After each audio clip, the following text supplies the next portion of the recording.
একটা ডিসকভার 25 এর কাজ করতেছি। ক্লাস প্লেট, যে ক্লাস প্লেটগুলো আমরা নতুন প্লেট লাগাই দেবো। এই প্লেটগুলো নিয়ে তো তারপরে যে সেলফের মোটরের সমস্যা হয়েছে, মোটরটা চেঞ্জ করে দেবো। এটা নতুন মোটর।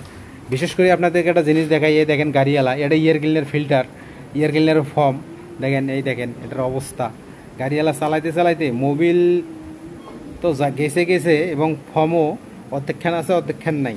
আমাদের গাড়িওয়ালা এগুলেন কি অবস্থা, এই দেখেন এটা ইয়ার ক্লিনারের ফর্মের অবস্থা, মানে এন্দুর খায়া ফেলে দিছে, এরকম হয়ে গেছে। মোবিল দিয়ে তো নেটপেটা তারপরেও আপনার এমন অবস্থা হয়েছে সিরিয়া মেরা, মনে হয় 5 বছরও ওটা ফর্ম চেঞ্জ করে নাই। ডিসকভার 25 এর কাজ করতেছি। ক্লাস প্লেট, চেন ক্রাং নতুন লাগিয়ে দিলাম। চেন ক্রাংটা প্রবলেম, চেন ক্রাংটা নতুন লাগিয়ে দিলাম দিয়ে হালকা একটু সার্ভিসিং দিয়ে দিচ্ছি।